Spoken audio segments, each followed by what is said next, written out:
ప్రభు నామానికే మహిమ కలుగును గాక. కూడి వచ్చిన మీ అందరికీ, కర్మిల ఆత్మీయ సహవాస సంఘ విశ్వాసులందరికీ మన ప్రభువును ఆయన ప్రియ కుమారుడునైన యేసుక్రీస్తు వారి శ్రేష్టమైన నామములో శుభములు మరియు అందరికీ వందనాలండి. విలాప వాక్యములు మొదటి అధ్యాయాన్ని మనం ధ్యానం చేసుకుంటున్నాం. విలాప వాక్యములు మొదటి అధ్యాయం. ఇందులో ముఖ్యమైన అంశం ఏంటంటే యెరూషలేము యొక్క నాశనం. యెరూషలేము యొక్క నాశనము లేదా దుర్గతి ప్రాముఖ్యంగా మనం చూడవచ్చు. మొదటి వచనాన్ని మనం ధ్యానం చేసుకున్నాం గత దినం. రెండవ వచనాన్ని చదువుతాను. రాత్రి యందు అది బహుగా ఏడ్చుచున్నది, కన్నీరు దాని చెంపల మీద కారుచున్నది. దాని వెటకాండ్రందరిలో నేను దాన్ని ఓదార్చువాడు ఒకడునూ లేడు. దాని చెలికాండ్రందరూ దాన్ని మోసపుచ్చిరి, వారు దానికి శత్రువులైరు. జనభరితమైన పట్టణం ఏకాకిలాగా అయిపోయి దుఃఖపడుతూ ఉంది. విధవరాల్లాగా, పన్ను చెల్లించేదిగా యెరూషలేము పతనమైంది.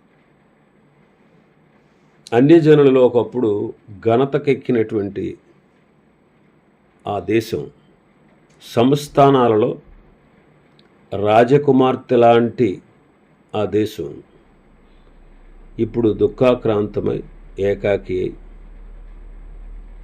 పన్ను చెల్లించేటువంటి స్థితికి దిగిపోయిందనమాట.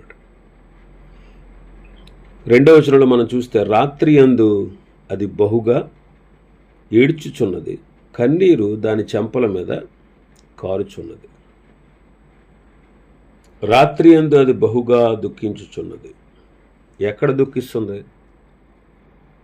కీర్తనకారుడు అంటాడు 137వ కీర్తన 1వ వచనం చదివితే, బబులోను నదుల యొద్ద కూర్చుండి ఉన్నప్పుడు మనము సియోనును జ్ఞాపకం చేసుకుని ఏడ్చుచుంటిమి అంటాడు. ఎక్కడ ఏడుస్తున్నారంటే వీళ్ళు బబులోనులో. ఇంకా బబులోనుకు చెరగా పోయి కొంతమంది ఏమో చంపబడి మిగిలిన బేదలు వాళ్ళు దేశంలో ఉండి వాళ్ళు అక్కడ దుఃఖిస్తున్నారు.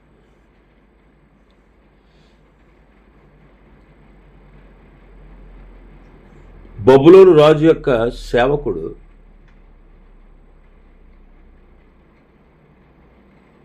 బబులోనులో ఉన్నటువంటి బలవంతులందరినీ తీసుకెళ్ళిపోయిన తర్వాత బేదవారిని, కొంతమంది రైతులను అక్కడ విడిచిపెట్టాడు. వాళ్ళు యోధా దేశంలో ఉండి దుఃఖిస్తున్నారు. దూరంలో కొంతమంది, ఆ దేశంలో కొంతమంది ఇలాగా దుఃఖపడుతూ ఉన్నారు. యోధా జనాంగం దుఃఖిస్తూ ఉంది, బహుగా ఏడ్చుచుంది, కన్నీరు చెంపల మీద నుండి కారుతూ ఉంది. కారణం వాళ్ళ పాపమే. రాత్రి యందు బహుగా ఏడ్చుచున్నది అని మనం చదువుతున్నాం. రాత్రి యందు, మనము పగటివారం, రాత్రి సంబంధులం కాదు. తెస్సలోనికీయులకు రాసిన మొదటి పత్రిక 5వ అధ్యాయం 4-5 వచనాలు చూస్తే, సహోదరులారా, ఆ దినము దొంగ వల్ల మీ మీదకి వచ్చుటకు మీరు చీకటిలో ఉన్నవారు కారు. మీరందరూ వెలుగు సంబంధులను పగటి సంబంధులనై ఉన్నారు. మనము రాత్రి వారము కాము, చీకటి వారము కాము అంటారు. రాత్రి పాపమునకు సూచన. యోధావారు రాత్రి అనేటువంటి పాపములో పడి శిక్షా కారణమైనటువంటి రాత్రికి వాళ్ళు వెళ్ళారు.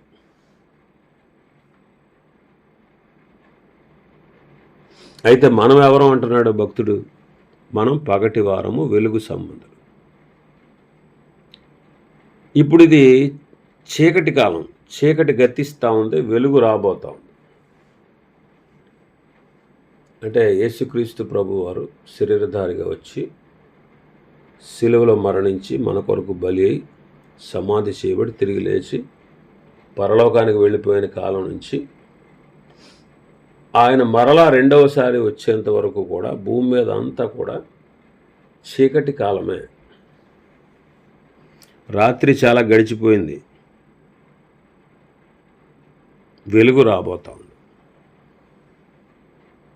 కానీ ఈ చీకటి లోకంలో చూడండి, చీకటి లోకం ఇదంతా. ఎందుకని? లోకము సత్యాన్ని తెలుసుకోలేదు, దేవుణ్ణి ఎరగలేదు. లోకం ఇంకా చీకటిలో ఉంది, అజ్ఞానంలో ఉంది, గుడ్డితనంలో ఉంది, మరణంలో ఉంది, పాపంలో ఉంది. సత్యాన్ని తెలుసుకోలేనటువంటి గుడ్డితనంలో ఉంది. ఎందుకంటే యుగ సంబంధమైన దేవత సాతాను అవిశ్వాసులైన వారి మనోనేత్రాలకి గుడ్డితనాన్ని కలగజేశాడు.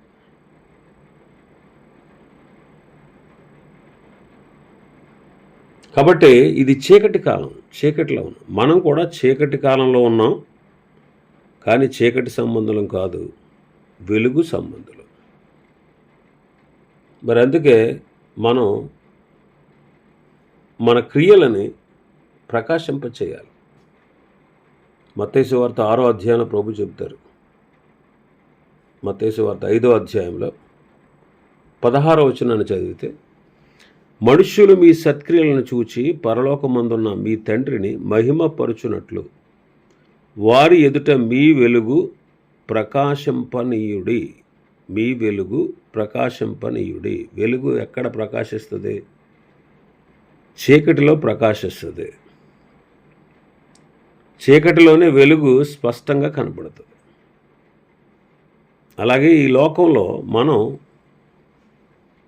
మనుష్యులు మన సత్క్రియలను చూచి పరలోకమందున్న తండ్రిని మహిమపరిచే విధంగా వారి ఎదుట మీ వెలుగు ప్రకాశింపనీయుడి అంటారు. ఎఫెసీ పత్రిక 5వ అధ్యాయంలో మనం చదివితే 5:14,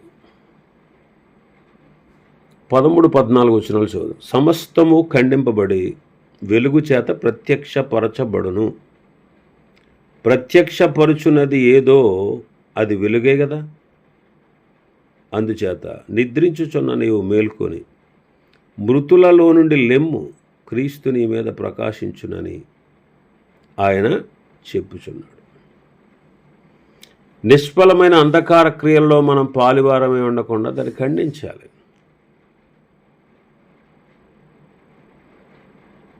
ప్రభువుకి ఏది ప్రీతికరమైందో దాన్ని మనం పరీక్షించాలి. వెలుగు సంబంధుల వలె నడుచుకోవాలి. లోకంతో మనం కలిసిపోకూడదు, పాపముతో మనం పొత్తు పెట్టుకోకూడదు.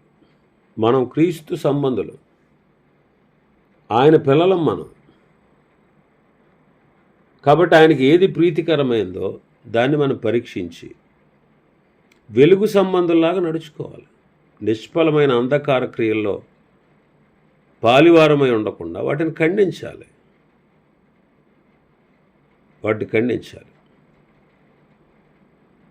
కాబట్టి నిద్రించుచున్న నీవు మేల్కో అంటున్నాడు, నిద్ర విడిచిపెట్టు అంటున్నాడు. రోమాపత్రిక 12వ అధ్యాయం 11వ వచనం. ఆసక్తి విషయంలో మాంద్యులు కాక ఆత్మయందు తీవ్రత గలవారే ప్రభువును సేవించండి అంటాడు. ఆసక్తి విషయంలో మాంద్యులు కాక ఆత్మయందు తీవ్రత కలిగిన వారుగా ప్రభువును సేవించాలి. కాబట్టి నిద్రను విడిచిపెట్టాలి. మృతులలో నుండి లెమ్ము అంటున్నాడు.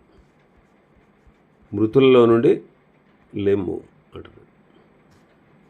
మన అవయవాలు దుర్నీతికి సాధనాలుగా కాకుండా, దుర్నీతికి సాధనాలుగా పాపానికి అప్పగింపకుండా, మనం మృతులలో నుండి సజీవులుగా లేచాము, దేవుడు మనల్ని సజీవులుగా చేశాడని దేవునికి మనల్ని మనం అప్పగించుకుని మన అవయవాలను నీతికి సాధనాలుగా ఉపయోగించాలి.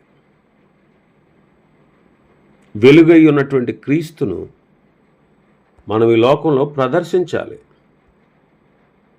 వెలుగైన క్రీస్తును మనం ప్రదర్శించాలి. ఆయన వాక్యాన్ని అంగీకరించి ఆయనను పోలి, మనకంటే ముందుగా ఉన్న భక్తులను పోలి మనం నడవాలి. క్రీస్తు యొక్క క్రియలే మనం చేయాలి. ఆయన అందుకే మన కొరకు అడుగు జాడలను విడిచిపెట్టి వెళ్ళారు.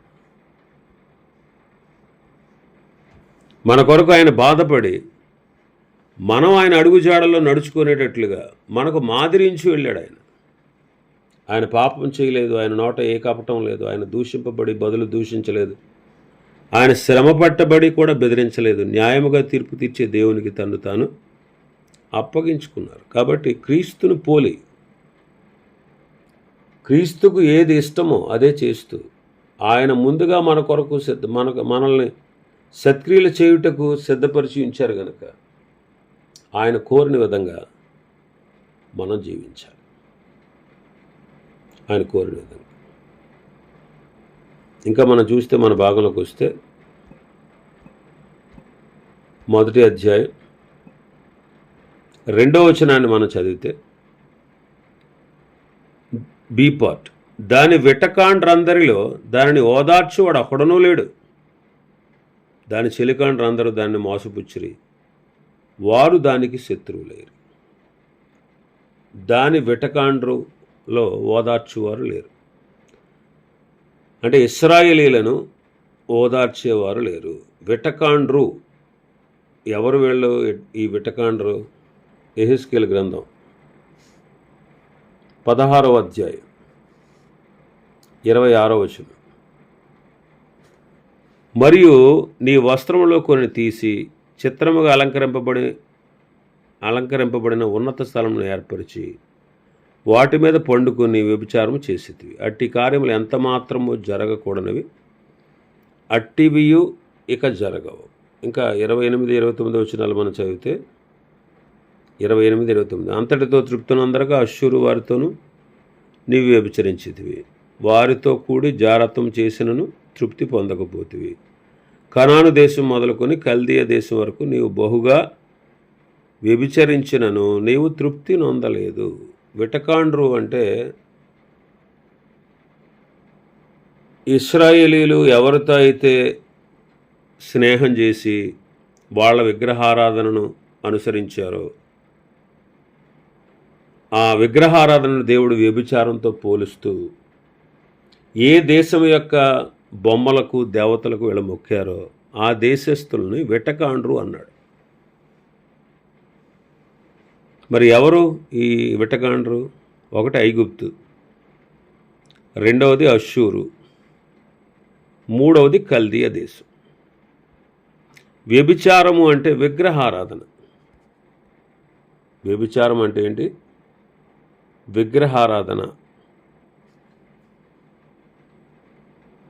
యెహెజ్కేలు గ్రంథం 16-17 చదివితే, నేను నీకు ఇచ్చిన బంగారువియు వెండివియునైన ఆభరణములు తీసుకుని నీవు పురుష రూప విగ్రహములను చేసుకొని వాటితో వ్యభిచరించితివి. అంటే వాళ్ళ ఐగుప్తీయుల విగ్రహారాధనను, అశ్షూరీయుల విగ్రహారాధనను, బబులోనీయుల విగ్రహారాధనను, కనాను దేశస్థుల విగ్రహారాధనను చేస్తూ దేవుని విడిచిపెట్టి వారు వ్యభిచారము చేశారు. ఇక్కడ మనం గమనించాల్సిన విషయం ఏంటంటే, వాళ్ళు చేసిన విగ్రహారాధనను బట్టి దేవుడు ఏ దేశం యొక్క విగ్రహాలను వాళ్ళు చేసుకున్నారో ఆ దేశస్థులను వెటకాండ్రు అన్నాడు. ఆ విగ్రహారాధనను బైబిల్ వ్యభిచారంతో పోల్చింది. ఇప్పుడు మనం కూడా క్రీస్తు కంటే దేనిని మనం ఎక్కువగా అపేక్షిస్తామో అదే విగ్రహారాధన. కొలసీ పత్రిక 3వ అధ్యాయం 5వ వచనం చదివితే, కొలసీ పత్రిక 3వ అధ్యాయం 5వ వచనం చదివితే, కావున భూమి మీద ఉన్న మీ అవయవాలని అనగా జారత్వాన్ని, అపవిత్రతను, కామాతురతను, దురాశను, విగ్రహారాధన, ధనాపేక్షను చంపివేయండి. వాటి వలన దేవుని ఉగ్రత అవిధేయుల మీదకి వచ్చును అన్నాడు. కావున ఇక్కడ కొలసీ సంఘస్థులు ప్రభువుని ప్రేమించాలి, కానీ వాళ్ళు డబ్బుని ప్రేమించారు. పౌలు దాన్ని విగ్రహారాధన అంటున్నాడు. విగ్రహారాధన అయిన ధనాపేక్షను చంపివేయండి అంటున్నాడు. అంటే మనం ప్రభు కంటే దేన్నైతే ఎక్కువ ప్రేమిస్తామో అదే విగ్రహం. అందుకే ప్రభు ఖచ్చితంగా చెప్పారు మత్తయి సువార్త 10వ అధ్యాయంలో 37 నుంచి మనం చదివితే, తండ్రినైనను తల్లినైనను నాకంటే ఎక్కువగా ప్రేమించువాడు నాకు పాత్రుడు కాదు, కుమారునైనను కుమార్తెనైనను నాకంటే ఎక్కువగా ప్రేమించేవాడు నాకు పాత్రుడు కాదు, తన సిలువనెత్తుకొని నన్ను వెంబడింపనివాడు నాకు పాత్రుడు కాడు, తన ప్రాణమును దక్కించుకునేవాడు దానిని పోగొట్టుకునుడు కానీ నా నిమిత్తము తన ప్రాణమును పోగొట్టుకునేవాడు దానిని దక్కించుకును. ఎవరిని ఎక్కువగా మనం ప్రేమించకూడదు. ఒకవేళ ప్రేమిస్తే అదే విగ్రహారాధన. ఇక్కడ మనం చూస్తే బబులోను వ్యభిచారం ఏంటంటే విగ్రహారాధన. బబులోనీల యొక్క వ్యభిచారం ఏంటి అని మనం ఆలోచన చేస్తే, నేను అనేది ఒక విగ్రహం. మన జీవితాల్లో మనం గుర్తించాల్సింది నేను అనేది విగ్రహం.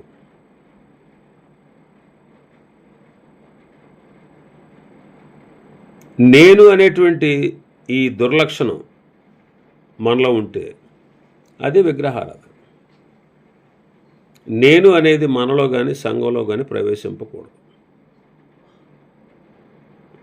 నాలో నీలో గనక నేను నన్ను అనేది గనక ప్రవేశిస్తే మనం చెడిపోతాం, సంఘాన్ని కూడా పాడు చేస్తాం.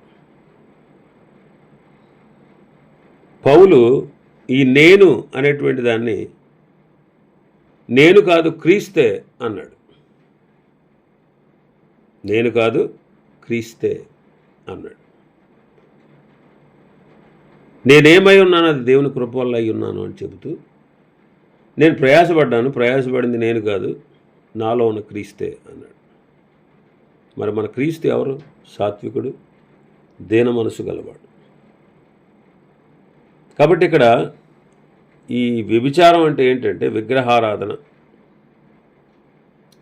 రెండవది నన్ను నేను కనపడలేదా, నేను గుర్తులేనా, నేను చేయలేదా, నన్ను పట్టించుకోరా, నన్ను చూడరా, ఇలా ఉంటుంది సంఘంలో. నాకంటే ఎవరెక్కువ, నేనే గొప్ప అన్నట్టుగా ఫీల్ అయిపోతూ ఉంటారు చాలామంది. కాబట్టి ఈ నేను అనేది విగ్రహంతో సమానం. ఇది బబులోను యొక్క వ్యభిచారం. రెండవది అష్షూరు వ్యభిచారం ఏంటంటే లోకాన్ని ప్రేమించడం. యాకోబుకు పత్రికలో పౌలు భక్తుడు అంటారు, లోక స్నేహము దేవునితో వైరమని. లోకాన్ని ప్రేమించడం, దీన్ని ఏమంటారంటే అష్షూరియుల వ్యభిచారం. మరి మనం లోకస్తులమా, లోక సంబంధమా? లోక సంబంధం కాదు. మరి లోకాన్ని చంపాలి, లోక విషయంలో చనిపోవాలి. గలతీ పత్రిక 6వ అధ్యాయం 14వ వచనం.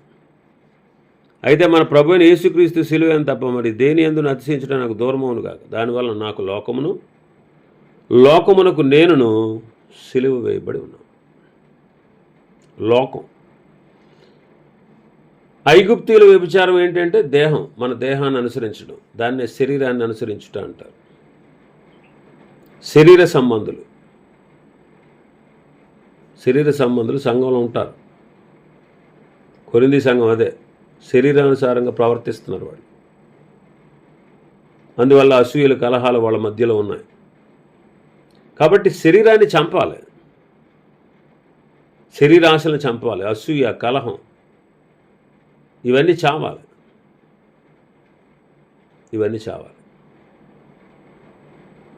కాబట్టి గమనించండి, వాళ్ళు ఐగుప్తీయులతో, బబులోనీయులతో, అష్షూరియులతో వ్యభిచారం చేశారు. అంటే ఐగుప్తు విగ్రహాలు, అష్షూరియుల విగ్రహాలు, కల్దీయుల విగ్రహాలు, కనానీయుల విగ్రహాలు, వాటిని పూజించారు. అసలు ఎవరు వీళ్ళు? దేవుని పిల్లలు. వాటితో వీళ్ళకి ఏం పని? కానీ వాటిని కోరుకున్నారు. అందుకే వాళ్ళు పతనమైపోయారు, పాడైపోయారు. కాబట్టి ఈనాడు మనం నేను అనే విగ్రహాన్ని, అలాగే లోకం అనేటువంటి విగ్రహాన్ని, శరీరం అనే విగ్రహాన్ని మనం చంపాలి. అవి చావాలి మనకి. మరి చూడండి, వెటకాండ్రు అందరూ వాళ్ళని ఓదార్చారు. అసలు ఓదార్చువాడు ఒక్కడనూ లేడన్నారు. దాని వెటకాండ్రు అందరిలో దానిని ఓదార్చువాడు ఒక్కడనూ లేడు. దాని చెలికాండ్రు అందరూ దాన్ని మోసపుచ్చారు, వారు దానికి శత్రువులేరు. ఈ వెటకాండ్రు వాళ్ళని ఓదార్చలేదు, చెలికాండ్రు శత్రువులైపోయారు. చూడండి, ఐగుప్తు దేశంలో వీళ్ళు 400 సంవత్సరాలు ఉన్నారు ఇశ్రాయేల్. మొదట చెలిమి చేశారు, యోసేపు కాలంలో ఎంతో స్నేహంగా ఉన్నారు. చివరికి ఏమయ్యారు? శత్రువు అయ్యారు. అశ్షూరీయులతో కూడా చెలిమి చేస్తే అశ్షూరు కూడా శత్రువు అయింది. దినవృత్తాంతాలు 2వ గ్రంథం మనం చదివితే 28వ అధ్యాయం 17వ వచనం. ఆహాజు రాజు దేశమును దిగంబరిగా చేసి యెహోవాకు ద్రోహము చేసి ఉండే. కాబట్టి యెహోవా ఇశ్రాయేలు రాజును ఆహాజు చేసిన దాన్ని బట్టి యోధా వారిని హీనపరిచాడు. ఆహాజు తనకు సహాయం చేయమని అశ్షూరు రాజు దగ్గరికి వర్తమానం పంపాడు. దినవృత్తాంతాలు 2వ గ్రంథం 28:17 ఉంటుందన్నమాట. రాజైన ఆహాజు తనకు సహాయం చేయమని అశ్షూరు రాజున వద్దకు వర్తమానం పంపాడు. 20వ వచనం చదివితే అశ్షూరు రాజైన తెగ్లత్పిలేసరు అతని వద్దకు వచ్చి అతన్ని బాధపరిచినే కానీ అతన్ని బలపరచలేదు. అశ్షూరీయులతో చెలిమి చేస్తే వాళ్ళు శత్రువులేరు, బబులోనీయులతో చెలిమి చేస్తే వాళ్ళకి ఏడిపే మిగిలింది. ఇప్పుడు మన చెలికాండ్రు ఎవరు మరి? యోహాను మొదటి పత్రిక 1వ అధ్యాయం 3వ వచనం ప్రకారం, యోహాను మొదటి పత్రిక 1వ అధ్యాయం 3వ వచనం ప్రకారం మనం చెలిమి చేయాల్సింది ఎవరితో? మాతో కూడా మీకు సహవాసం కలిగినట్లు మేము చూసిన దాన్ని విన్న దాన్ని మీకు తెలియజేస్తున్నాం. మన సహవాసం అయితే తండ్రితో కూడాను, ఆయన కుమారుడైన క్రీస్తు యేసుతో కూడాను, యేసుక్రీస్తుతో కూడాను ఉన్నది. మన సహవాసం ఎవరితో చేయాలి తెలుసా? తండ్రితో, కుమారునితో, మరి ఇంకా పరిశుద్ధాత్మతో. కొరింథీయులకు రాసిన 2వ పత్రిక 13వ అధ్యాయం 14వ వచనం. ప్రభు అయిన యేసుక్రీస్తు కృపయు దేవుని ప్రేమయు పరిశుద్ధాత్మ సహవాసమును మీ అందరికీ తోడైండును. మనం సహవాసం చేయాల్సింది తండ్రితోను, కుమారునితోను, పరిశుద్ధాత్మతో. తండ్రితో సహవాసం ఎలా చేయగలమంటే ప్రార్థన చేయటం ద్వారా. కుమారునితో సహవాసం ఎలా చేయగలమంటే వాక్యాన్ని ధ్యానించుట ద్వారా. పరిశుద్ధాత్మతో మనం సహవాసం ఎలా చేయగలమంటే సర్వసత్యాన్ని నేర్చుకుని మనం పవిత్రతలోనికి ప్రవేశించడం ద్వారా మనం వారితో సహవాసం చేయాలి. కాబట్టి తండ్రితోనూ, కుమారుడైన క్రీస్తుతోనూ, పరిశుద్ధాత్మతోనూ, అలాగే పరిశుద్ధులతోనూ ఒకరితో ఒకరు మనం సహవాసం చెయ్యాలి. అప్పుడు అందులో మనం అభివృద్ధి చెందుతాం, లేదా పాడైపోయే అవకాశం ఉంటుంది. కాబట్టి మనం సహవాసం చేయాల్సింది లోకంతో కాదు, శరీరంతో కాదు, నేను అనేటువంటి అహంభావంతో కాదు. మరి దాని వెటకాండ్రు ఓదార్చేవాళ్ళు ఎవరైనా ఉన్నారా? ఎవరు లేరు. పోనీ వాళ్ళతో చెలిమి చేస్తే ఆ చెలిమి ఏమన్నా నిలిచిందా? స్నేహం చివరికి శత్రుత్వం తీసుకొచ్చింది. మరి మనం సహవాసం చేయాల్సింది ఎవరితో? తండ్రి అయిన దేవునితో, కుమారుడైన క్రీస్తుతో, పరిశుద్ధాత్మతో, అలాగే పరిశుద్ధులతో మనం సహవాసం చేయాలి. అప్పుడు మనం ఆధ్యాత్మికంగా అభివృద్ధిని పొందగలం. ఇంకా చాలా విషయాలు ఉన్నాయి ఈ అధ్యాయంలో. ప్రభు చిత్తమైతే రేపటి దినం మరికొన్ని విషయాలు మనం ధ్యానం చేసుకుందాం. దేవుడి వర్తమాన వాక్యాన్ని మన వినికిడిలో ఆశీర్వదించునుగాక. ఆమేన్.